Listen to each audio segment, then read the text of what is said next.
more perfect something appears, the more fragile it becomes. Camille had always believed that. And now, standing at the edge of the life she thought she knew, she was watching perfection crack like glass under pressure. A tech mogul's pregnant wife serves him divorce papers after discovering his affair. They seem to have it all: wealth, prestige, and a dream lifestyle nestled in a luxurious estate on the outskirts of San Francisco. By day, Nathaniel Cole was the picture-perfect entrepreneur, shaking hands with venture capitalists and sipping single-origin espresso in sleek offices overlooking the bay. By night, he played the role of devoted husband to Camille, a sharp-minded philanthropist expecting their first child. But behind the curtain of perfection, cracks were forming. Unknown to Camille, Nathaniel was hiding a secret that would shatter the world she had built with him.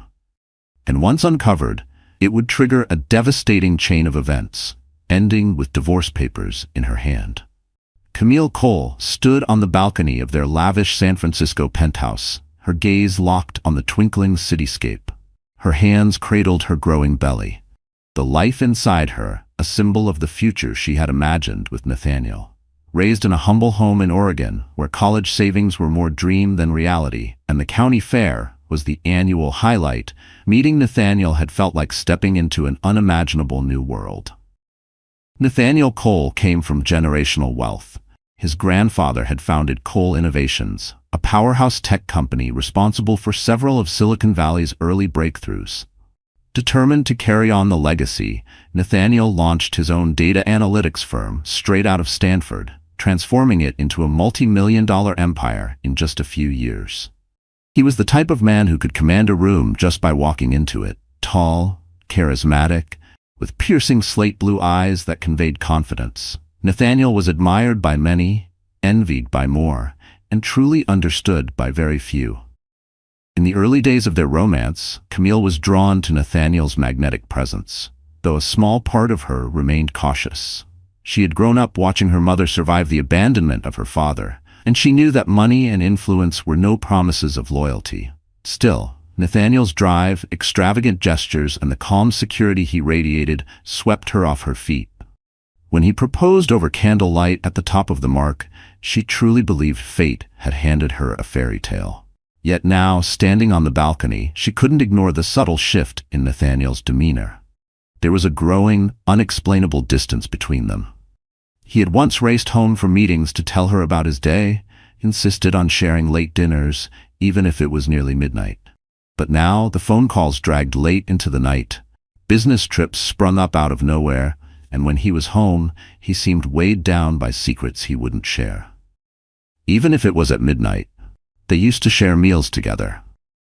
Now phone calls stretched into the early hours, business trips popped up without warning, and when he was home, Nathaniel seemed weighed down by invisible burdens he wouldn't speak of. The signs were undeniable. His phone buzzed constantly, even during dinner, and his once affectionate eyes now seemed distant, always scanning, calculating. His calls, always taken behind the closed door of his office, would cut off the moment Camille entered. Unfamiliar credit card charges appeared, exclusive lounges and clubs she'd never even heard of. She had overheard him murmur the name Sienna more times than she cared to count. Each time, he brushed it off casually, insisting she was imagining things. But Camille wasn't imagining the way his voice softened when he said the name, or the faint smile that sometimes played on his lips afterward. Camille might not have grown up in luxury, but she wasn't naive. She had read enough stories of powerful men succumbing to temptation.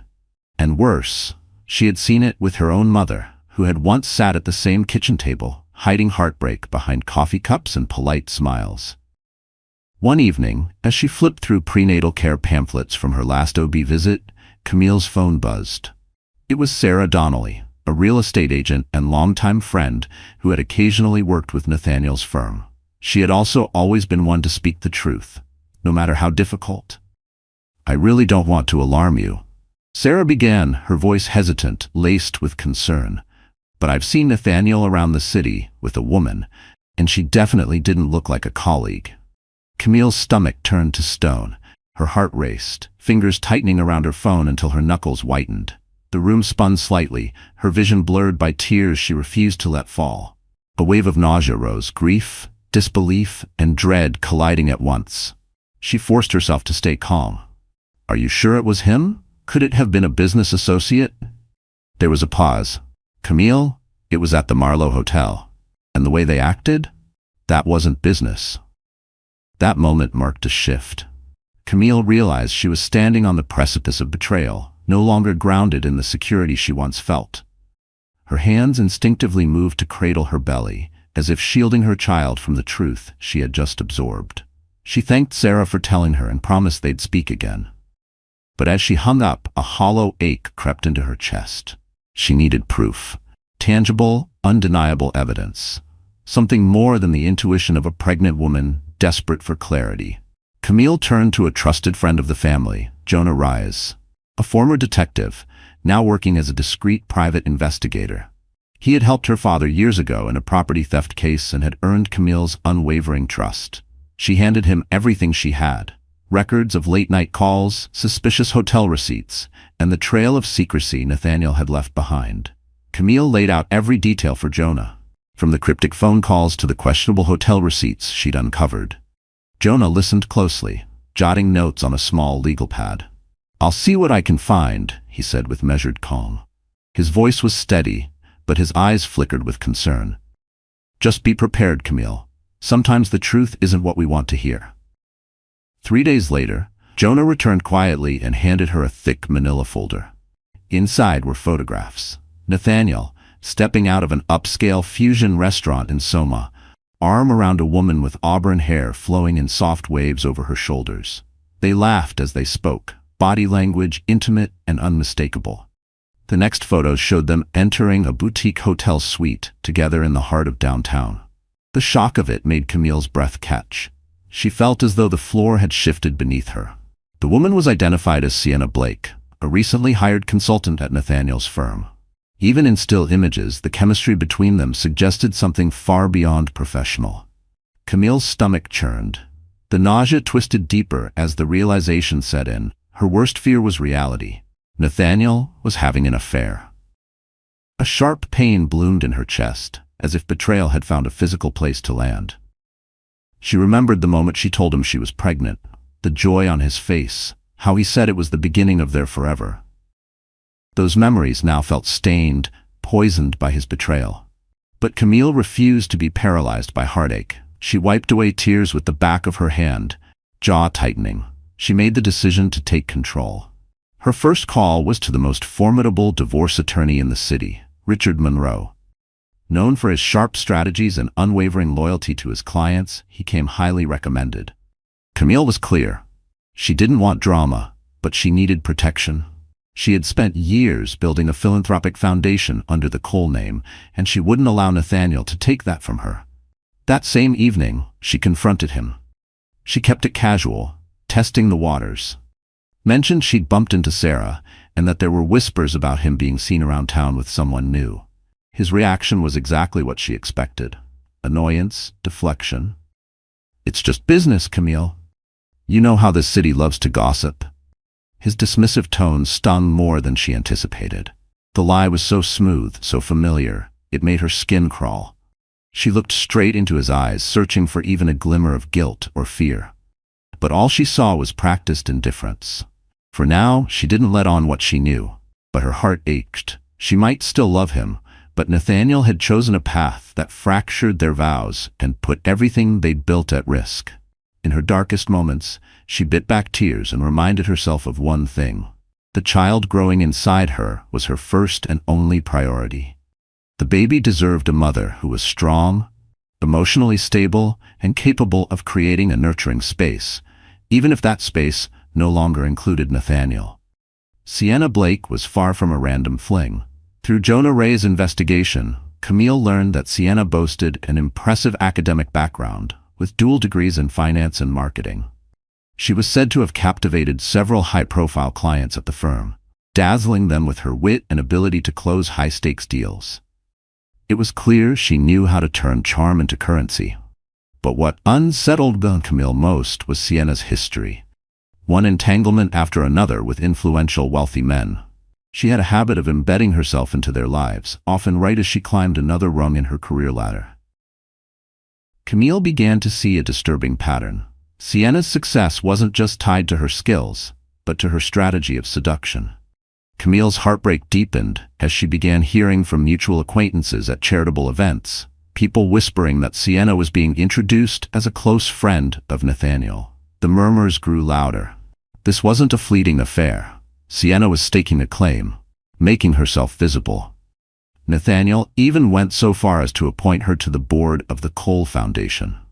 A decision that infuriated Camille, especially since it happened behind closed doors. It felt like more than betrayal.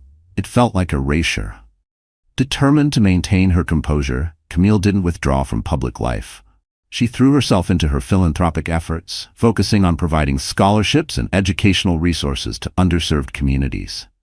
Each new donor she secured, each child helped, was a salve to her wounded spirit.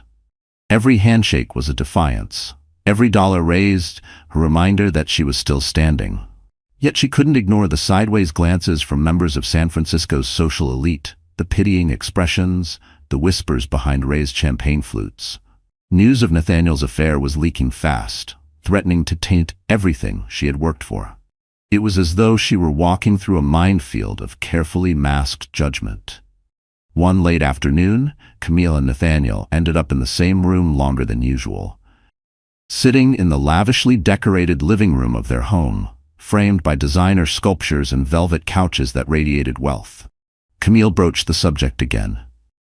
"I heard from one of our board members that Sienna Blake is now actively involved in the foundation," she said, her voice even. "Why wasn't I consulted about this?" Nathaniel shrugged, attempting to look unconcerned. "We needed some fresh energy," he replied. "You've had a lot on your plate with the pregnancy, and Sienna's been great at handling some of the high-dollar donors. I didn't think you'd want the added stress." Camille's tone sharpened. "Stress? Nathaniel, I built that foundation from the ground up. Doesn't the founder deserve at least a heads up before someone new is brought into a senior role?" He crossed his arms. "We're both working toward the same mission here, Camille. And with the baby coming, I just want what's best for the family and the foundation."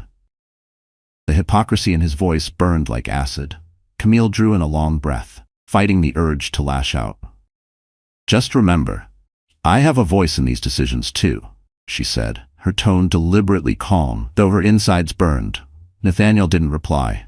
He looked away, jaw tightening, then turned and walked out of the room. She could feel it, the silent war taking shape between them, a cold war of tension and betrayal where words were weapons, and silence was just as lethal. Camille was no stranger to hardship, but this was different. The father of her unborn child was lying to her face, integrating his mistress into their shared professional life, and expecting her to keep quiet. That night, while Nathaniel was out, presumably with Sienna, Camille sat alone, scrolling through old photos of their early years together. Pictures of European vacations, charity galas, and the night he first mentioned starting a family. Images that once held joy now felt like faded lies. Tears stung her eyes. She placed a hand over her belly and whispered to her unborn baby, "I'll protect you, no matter what." It wasn't just a promise, it was a vow. Her path was now clear. She would gather every piece of evidence necessary to build an airtight divorce case. With Jonah Rise's help, Camille compiled a damning file cataloging Nathaniel's indiscretions. She had copies of bank records, credit card charges, and a precise timeline of romantic dinners and expensive gifts purchased for Sienna. Each revelation cut deep, but Camille pressed on, determined to shield her child from further betrayal. The pain fueled her. Every new receipt was a reminder that she had every right to walk away. When the chance finally came to confront him, it exploded. It was a bright Thursday morning. Camille had just returned from a prenatal checkup, exhausted and aching for rest. As she passed by Nathaniel's office, a room he usually kept locked, she noticed the door slightly ajar. She nudged it open. What she saw made her blood boil. Sienna was perched on Nathaniel's lap, their faces only inches apart, laughing over a spread of documents. Their intimacy was casual, practiced, as if this wasn't the first time. "Get out," Camille hissed, stepping into the room, her voice trembling with fury.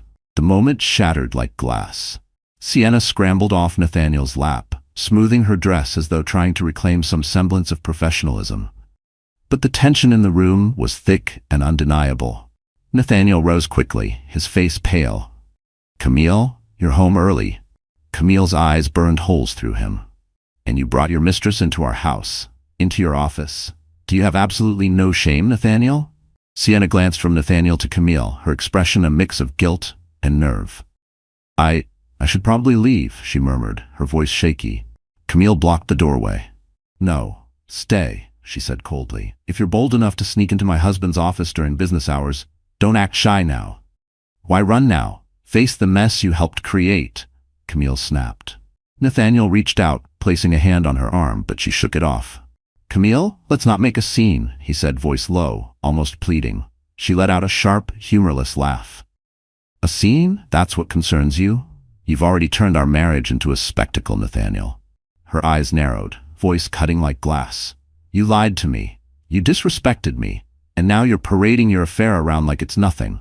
Right here, in our home." Tears welled in Camille's eyes, but her tone remained unshaken. "You made your choices. Now, both of you will live with the consequences." She stepped aside, allowing Sienna to slip out of the room. Sienna didn't say a word. She didn't look back. Nathaniel ran a hand through his hair, frustration radiating off him. "You have no idea what it's like, Camille. The pressure I'm under, running the company, the foundation, the board. You've been so focused on the baby, you've shut me out. I've been lonely." Camille stared at him, disgust rising in her chest. "Poor you," she said, dripping with sarcasm. "While I've been building a life, literally, and holding the foundation together, you've been crawling into bed with someone else." He tried to speak again, but she silenced him with a look. "I'm done, Nathaniel. No more excuses, no apologies. I've already spoken to my attorney. I'm filing for divorce." The words struck like a gavel, final and undeniable. Nathaniel stood frozen, as if he never expected her to go that far. Camille turned and walked out, tears finally breaking through her composure. In that moment, she knew. This marriage, once sacred and secure, had collapsed into a web of deception. She wouldn't pretend anymore. She would no longer play the quiet wife who suffered in silence. The next morning, Camille woke in the guest bedroom. The thought of sleeping in the bed she once shared with Nathaniel made her skin crawl. She felt hollow, a ghost of herself. But the soft, fluttering movements of her baby reminded her she wasn't alone. She had to be strong. Without hesitation, she called Richard Monroe. The wheels were already in motion. She wanted Nathaniel served with divorce papers, and soon. Meanwhile, Jonah Rye's investigation took a deeper turn. He uncovered that Sienna wasn't just romantically involved with Nathaniel, she also had her sights set on a high-stakes development deal. It was a massive commercial residential venture in the heart of downtown Oakland, a project that could double Cole Enterprises' revenue if secured. And Sienna, armed with insider knowledge gained through her closeness to Nathaniel, was quietly assembling her own consortium of investors. She was positioning herself as a direct competitor. She wasn't just sleeping with the CEO, she was preparing to overtake him. When Camille learned about this impending corporate ambush, something dark sparked within her. It was no longer about heartbreak. This was war. She had once thought Sienna was merely a passing affair, a self-important opportunist. But this was bigger. Sienna was a threat to the entire Cole legacy, an empire that, one day, was supposed to belong in part to Camille's child. And Nathaniel, blinded by ego and lust, had handed her the keys. Camille knew she had to fight, not just for her pride, but for her child's rightful share of what Nathaniel had put at risk. Later that evening, under a sky rumbling with storm clouds, Camille confronted Nathaniel again, this time with icy precision and undeniable proof. He was seated in the living room, a tumbler of whiskey swirling in his hand, lost in thought. "You need to see what's happening?"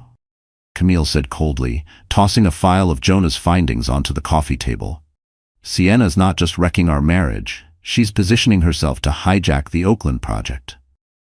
Nathaniel stared at the documents, emails, financial breakdowns, investor correspondence. The truth was there in black and white. His eyes widened, and he looked up at her, stricken. He looked like a man waking up in the middle of a fire he had set himself. "Where did you get this?" "Does it matter?"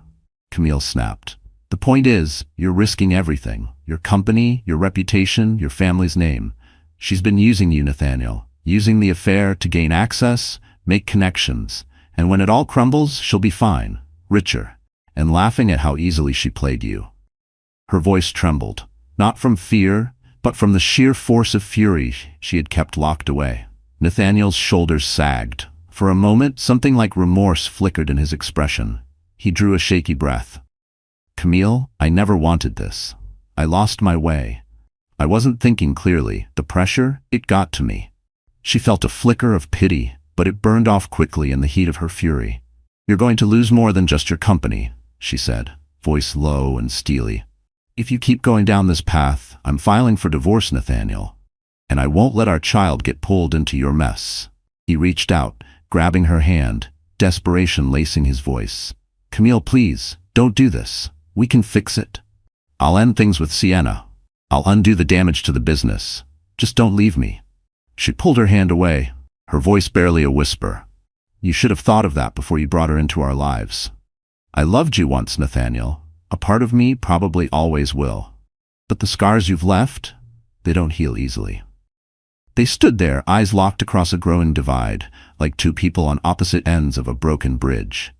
Outside, rain pounded against the windows.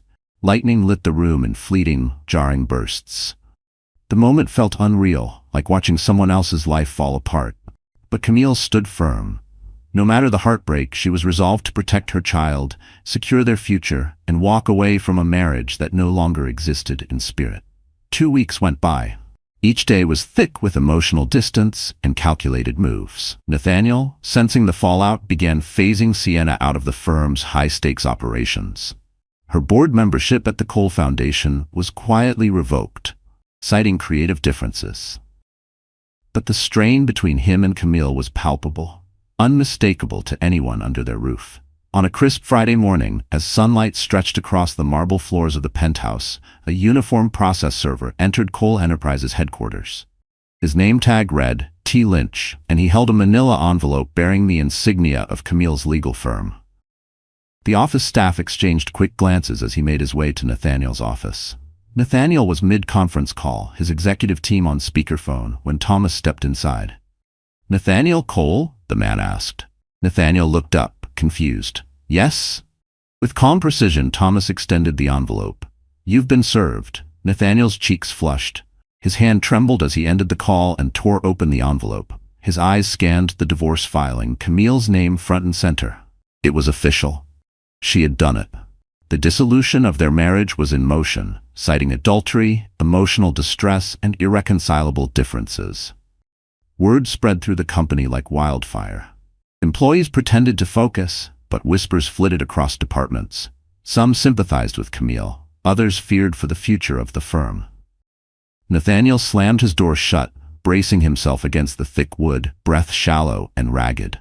A few floors above, Camille sat in the Cole Foundation's main conference room, reviewing scholarship applications. She paused and glanced at the clock on the wall. She knew what time it was. She knew the exact moment the papers would be served. And in that moment, a flood of emotions surged. Relief, dread, sorrow. But above all, clarity. The charade was over. She was no longer the quietly suffering wife. She had become the architect of her own justice. An hour later, Nathaniel stormed into the foundation's offices. The security guards recognized him. He still owned the building, but even they were taken aback by the rage in his stride. He found Camille in her private office and flung the papers onto her desk. I can't believe you did this, he hissed. You couldn't wait? You had to serve me at my company? Publicly humiliate me? Camille met his glare with composure. Inside, her heart pounded, but she refused to show weakness. You humiliated me first, Nathaniel, she replied evenly. We agreed the papers would be delivered this week. That's standard, a designated location. She folded her hands calmly. I'm sorry if it bruises your ego, but what did you expect, that I'd hand them to you over dinner and let you hide everything behind closed doors?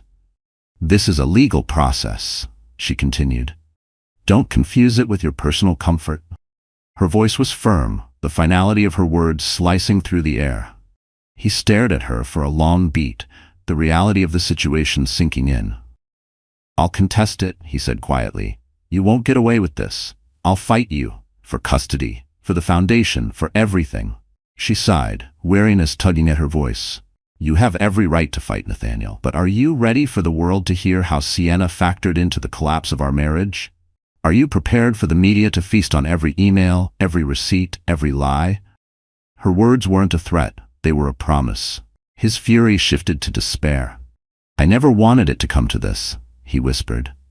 Camille's eyes softened briefly. Neither did I, she said. But here we are. He left without another word, and Camille collapsed into her chair, the weight of it all pressing against her shoulders. The legal war had only just begun. But even through the ache, she felt a sliver of power stir within her. She had taken the reins back. She would not let Nathaniel's betrayal dictate her life, or her child's. With the divorce looming, the landscape around them began to shift. Business associates who once fawned over Nathaniel kept their distance, wary of the impending scandal.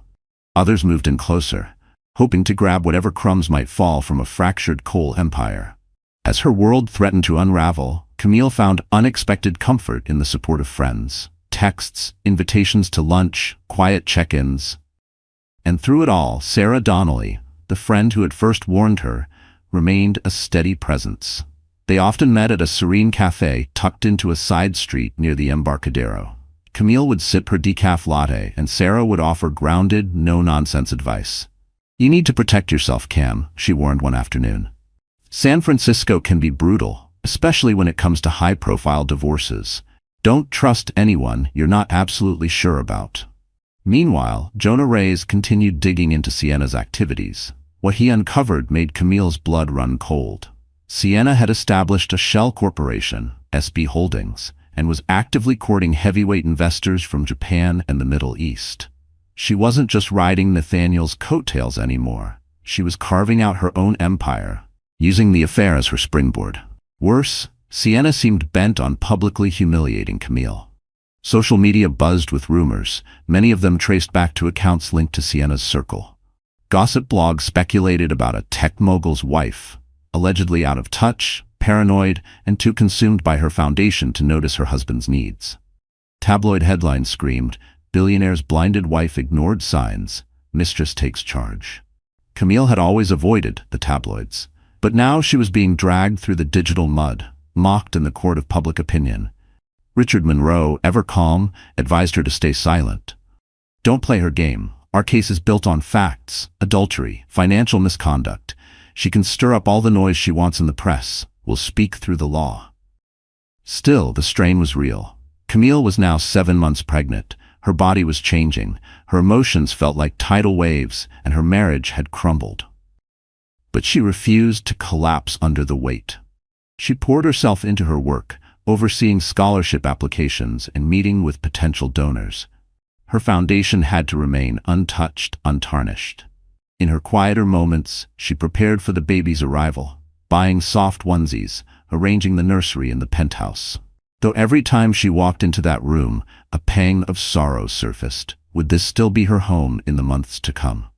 Meanwhile, Nathaniel was fighting his own secret war against Sienna. He made calls to city officials, pulled strings, and quietly pushed to delay her construction permits. He even leaked whispers about her questionable business ethics. It was a gamble. If the full truth of their affair came out, it could backfire spectacularly. But Nathaniel was desperate, furious. He'd once welcomed Sienna into his life, now she was threatening to dismantle everything he'd built.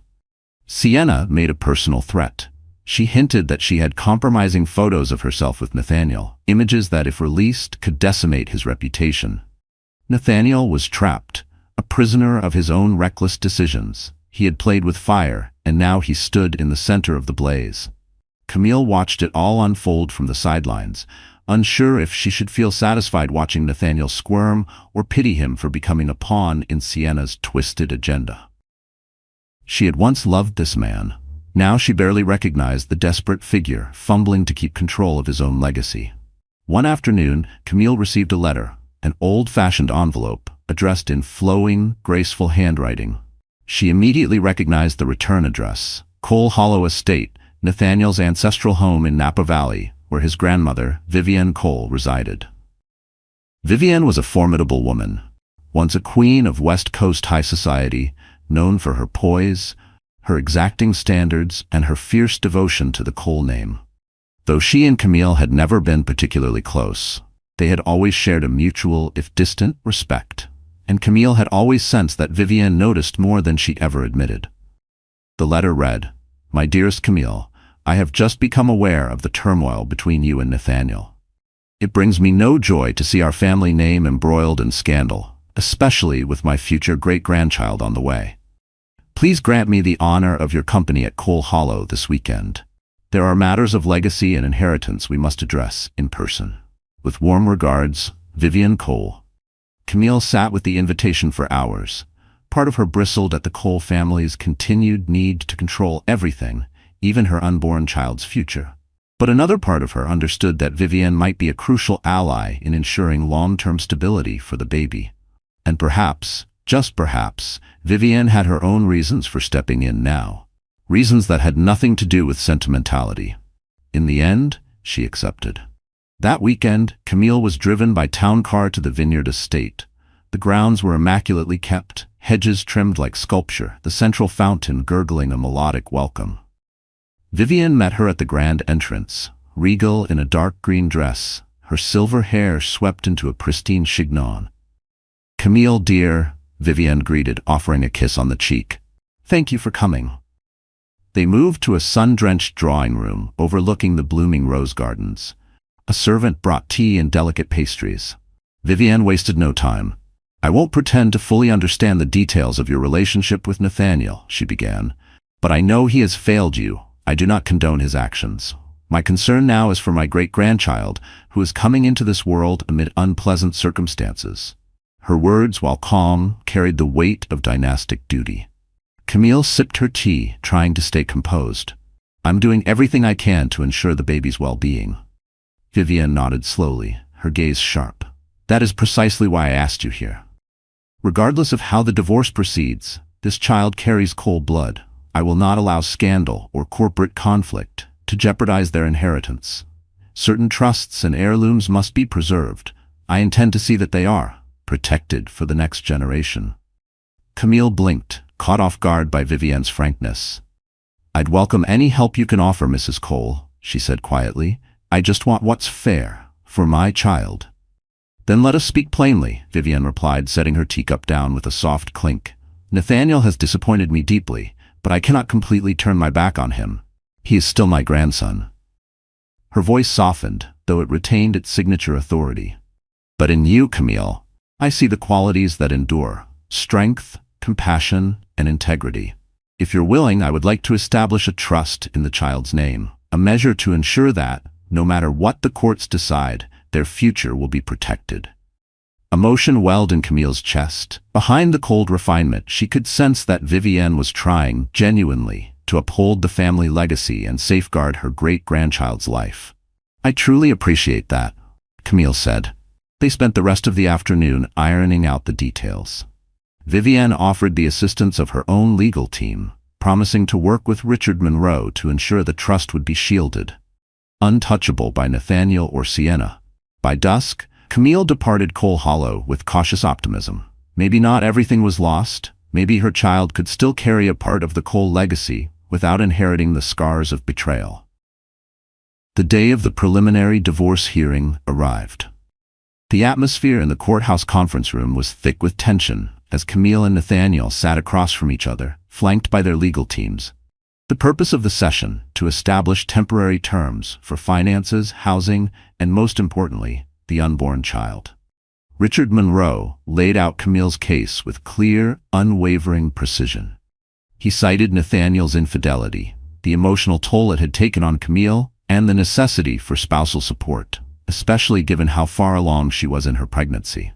Camille sat still and composed, her hands folded in her lap. She knew the law was on her side, but that didn't dull the emotional sting of the proceedings. Across the room, Nathaniel's attorney, Janet Kleinman, launched a pointed counterattack. She painted Camille as emotionally fragile, overly invested in her foundation at the cost of her marriage. She claimed Nathaniel had always been financially responsible, that the affair was brief, regretted, and not worth harsh penalties. Nathaniel himself said little. When he did glance Camille's way, the look in his eyes teetered between regret and sorrow. When questioned by the magistrate, Nathaniel finally spoke. "I recognize my error in judgment," he said. "I want to make amends and be there for my child." Richard Monroe responded with calm precision, presenting documentation that exposed Nathaniel's ongoing involvement with Sienna Blake, along with suspicious transactions funneled through a shared investment account. The moment Sienna's name was mentioned, the mood in the room shifted, tension surged. Janet Kleinman objected, calling the evidence circumstantial at best, but the impact had already landed. The court established a temporary arrangement.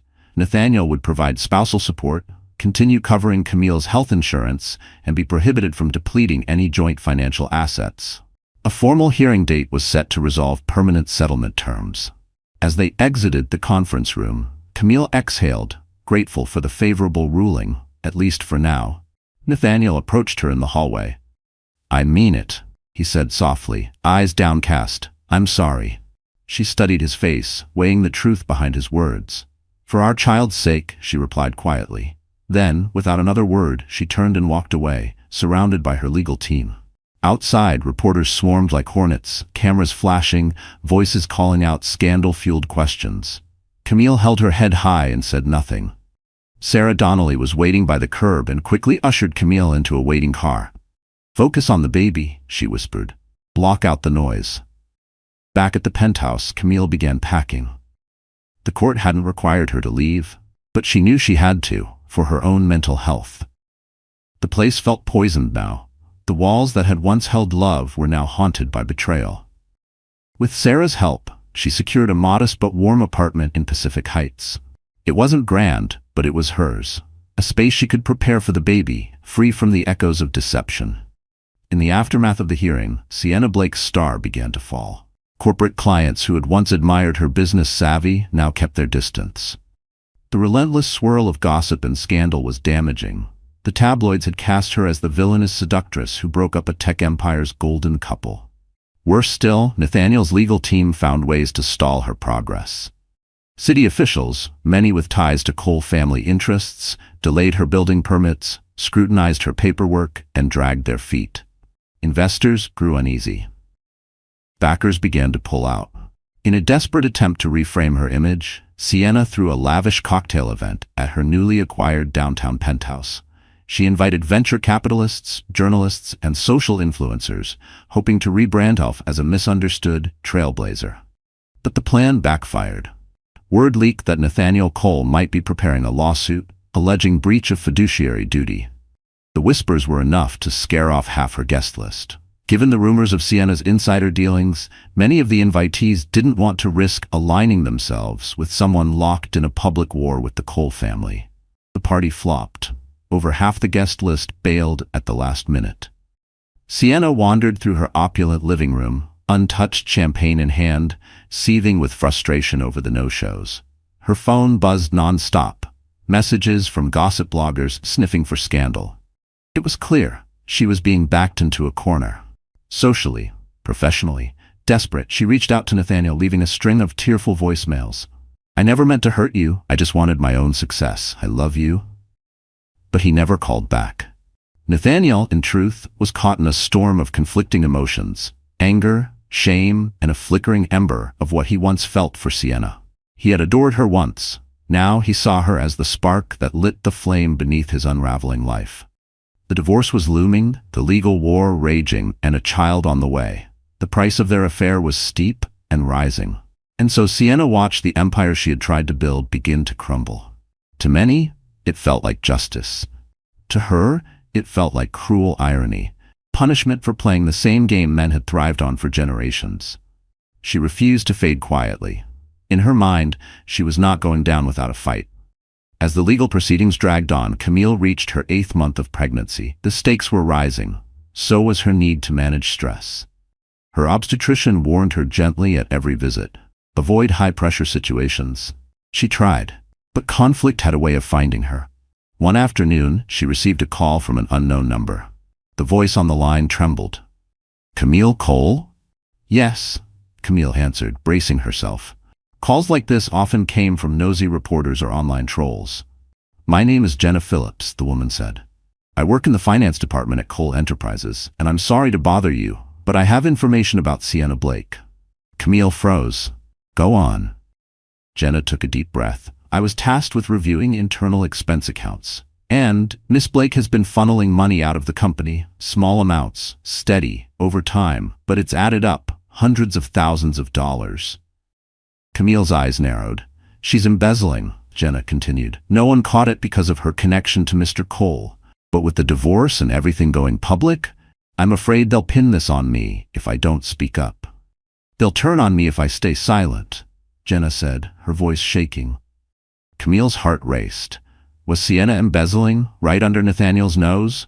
She asked Jenna for specifics, and the woman delivered. Dates, dollar amounts, and the account numbers used to siphon the funds. The numbers weren't just suspicious, they were damning. Camille felt her pulse quicken with every figure Jenna named. Camille wasted no time. She forwarded the information directly to Jonah Rise and her attorney, Richard Monroe.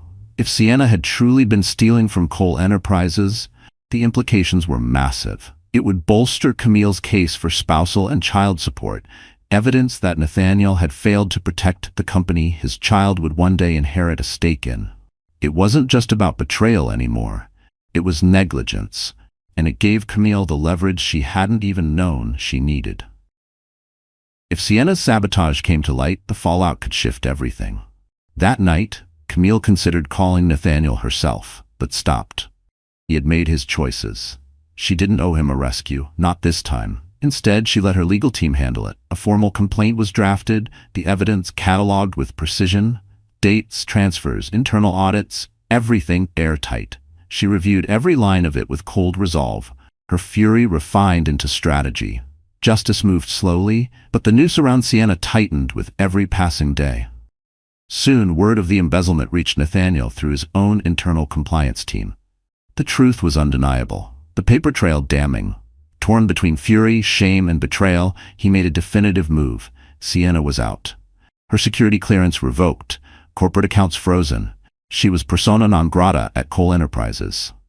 Sienna didn't go quietly. She went to the press, angrily claiming she was being smeared by Camille, who was bitter, hormonal, and threatened by a younger, more ambitious woman. Her performance was dramatic, but hollow, and Camille refused to play into it. The tabloids ran wild with the story, spinning a scandalous narrative of two women feuding over one powerful man. But the real truth, emails, wire transfers, shell accounts, remained sealed in court filings. Meanwhile, the divorce proceedings advanced. A final hearing loomed, where everything would be decided. Division of assets, custody terms, and the future of Camille's child. The media hovered, eager to report every detail. Ironically, it was Vivian Cole's old guard connections that delivered the final blow.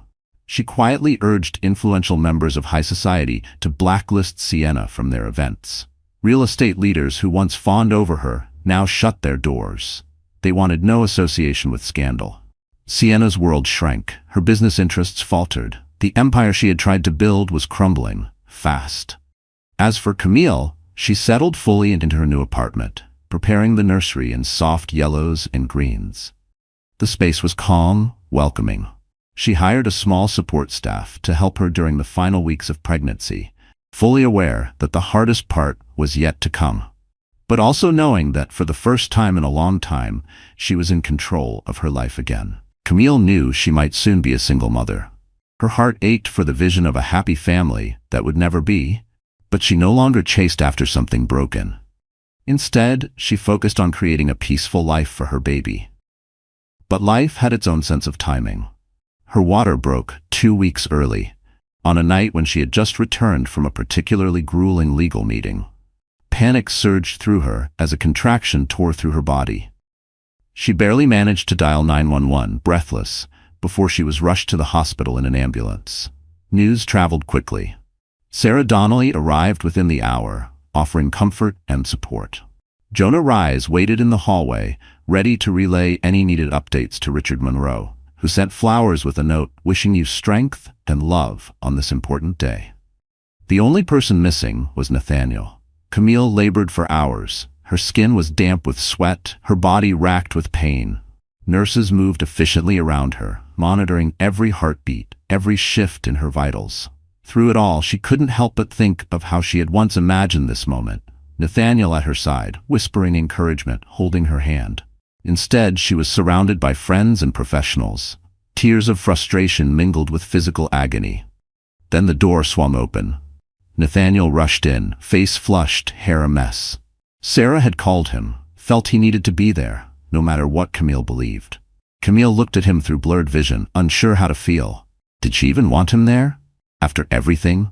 He stepped to the bedside, tentative. "Let me help," he whispered, placing a hand gently on her shoulder. She was too far gone to protest, and deep down, some small part of her believed their son deserved this moment of togetherness. She nodded faintly. Nathaniel stayed. He held her hand, wiped her forehead, coached her breathing. After grueling hours, the room filled with a piercing cry. "It's a boy," a nurse announced, joy in her voice. The baby was placed on Camille's chest, a tiny, warm miracle. Tears spilled from her eyes. Nathaniel looked down at their son, his own eyes misted with emotion. For that one moment, the battles, the anger, the lawsuits, they all faded. What remained was a pure, unshakable connection between two parents and their newborn child. Camille's recovery was swift. Within hours, she was transferred to a private room. Flowers arrived in waves from Vivienne and other well-wishers. Nathaniel lingered, unsure whether he had the right to stay close. But to his surprise, Camille allowed him to visit the baby. In the soft glow of the hospital lights, Nathaniel sat at her bedside, their newborn son cradled gently in his arms. The baby, named Caleb Nathaniel Cole, had a soft tuft of dark hair and wide, curious eyes that took in the world around him. Camille watched him closely. She saw Nathaniel's expression shift, filled with wonder, humility, and a quiet kind of love. "He's perfect," Nathaniel whispered, his voice thick with emotion. "Camille, I'm so sorry. For everything. I can't undo what I've done, but I want to be a father to him." She studied him, trying to measure the sincerity in his voice. "That's good, Nathaniel," she said softly. "Because whether or not we stay married, Caleb needs a father." He nodded, his gaze never leaving the child in his arms. "I want to support you both, to be present. I'll agree to whatever's fair. Just let me be part of his life." It was a fragile truce, like the eye of a storm, calm but surrounded by wreckage. Still, Camille welcomed it, for Caleb's sake. She didn't know if forgiveness would ever come, but in that moment she believed Nathaniel's love for their son was real. A month passed.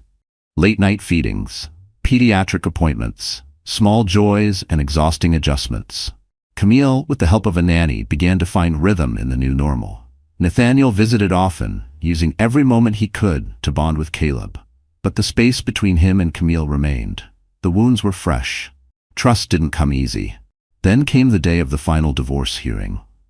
Outside the courthouse, tension hung thick in the air. Reporters lined the steps, flashes from cameras lighting up the gray morning as Nathaniel's limousine pulled up. He stepped out in a tailored suit, his face unreadable. Minutes later, Camille arrived in a modest town car, a folder of legal documents in hand. She walked forward, head high, composed. Vivienne Cole was notably absent, choosing to remain behind the scenes during public spectacles like this. The hearing itself was quiet, tense. Richard Monroe presented a carefully negotiated settlement, months in the making. Camille would receive a substantial financial agreement, enough to guarantee that she and Caleb would live comfortably and securely.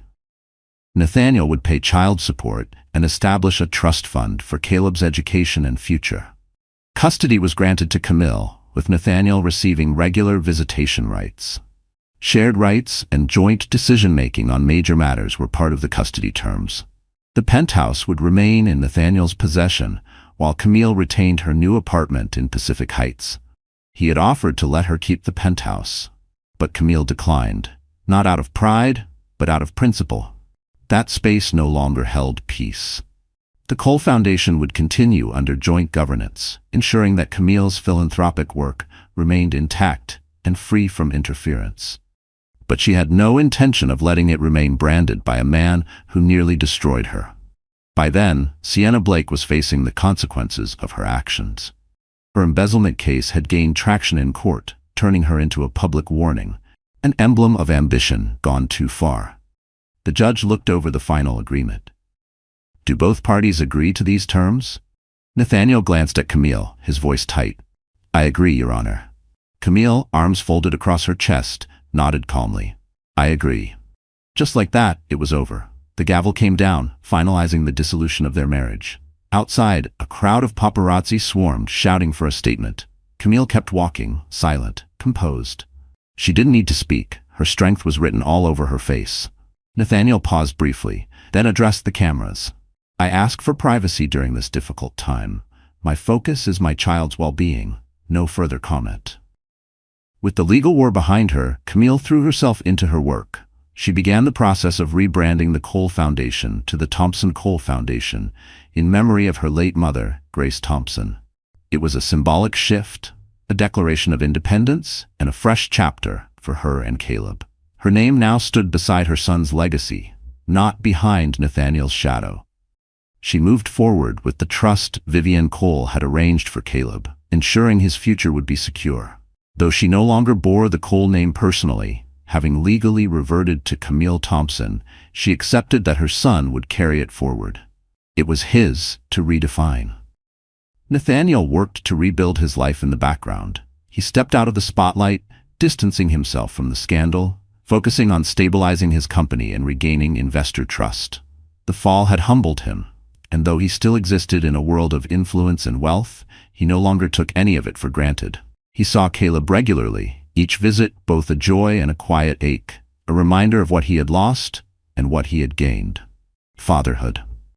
As for Sienna Blake, she faced deposition after deposition. Lawsuits drained her finances.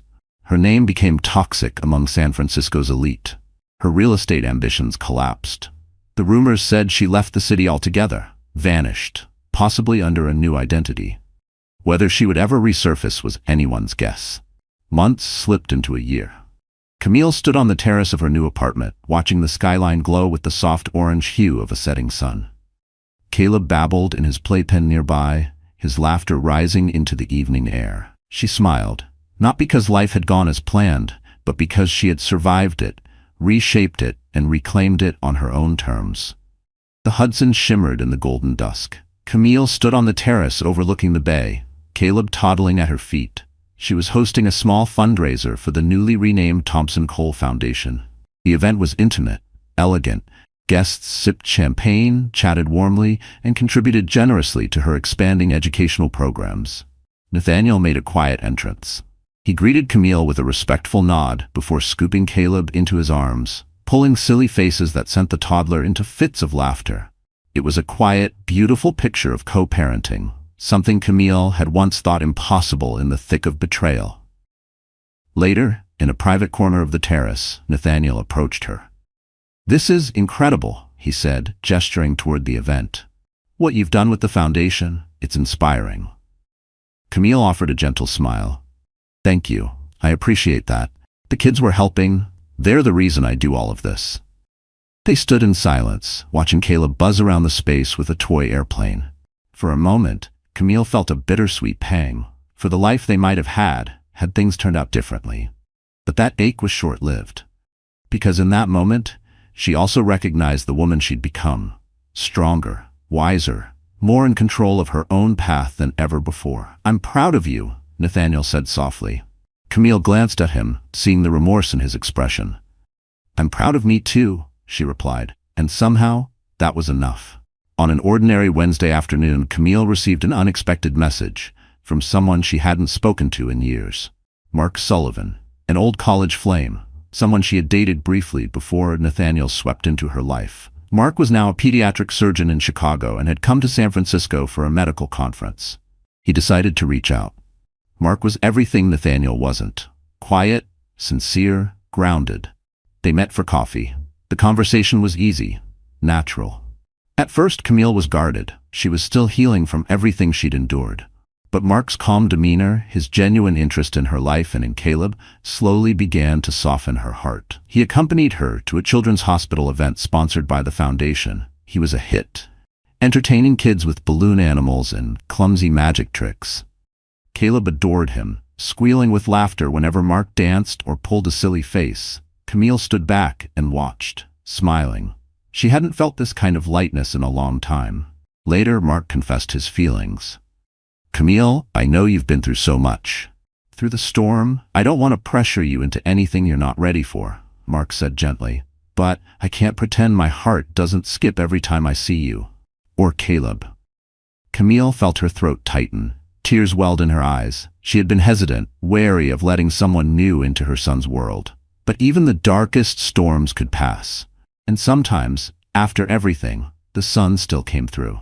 With patience and intention, she allowed Mark into her life. A relationship built not on wealth or reputation, but on shared values, gentle care, and mutual trust. 2 years passed. The scandals faded, replaced by newer headlines. The city moved on.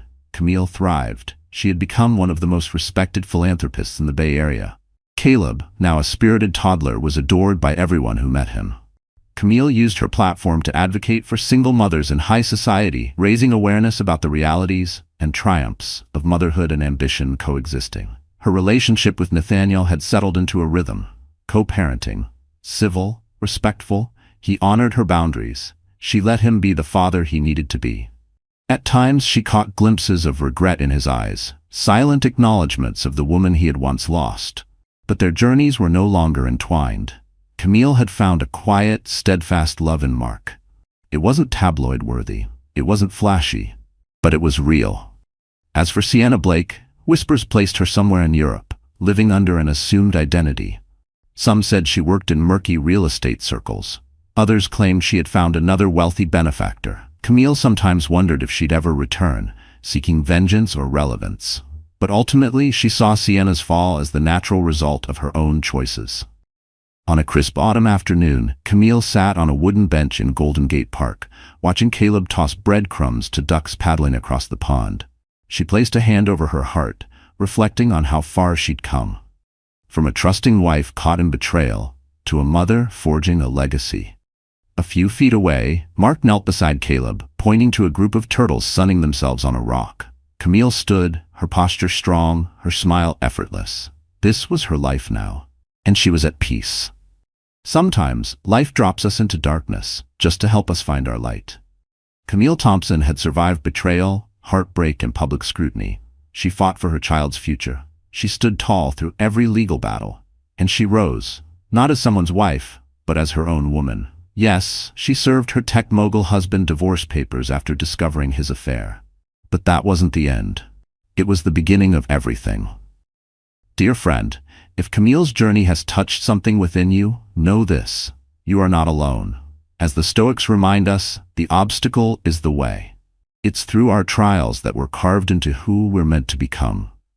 Camille didn't just survive the storm, she grew roots because of it. Her story isn't just about heartbreak or betrayal, it's about rediscovering herself in the silence that followed, and choosing peace over resentment, courage over bitterness, grace over defeat. You too can rise. You too can rewrite your ending. Because sometimes the most beautiful beginnings are hidden in the ashes of what we thought was the end. If this story resonated with you, we'd be so grateful if you gave it a like, shared it with someone who needs to hear it, and subscribed for more stories of resilience and hope. Your support helps us continue telling tales that matter.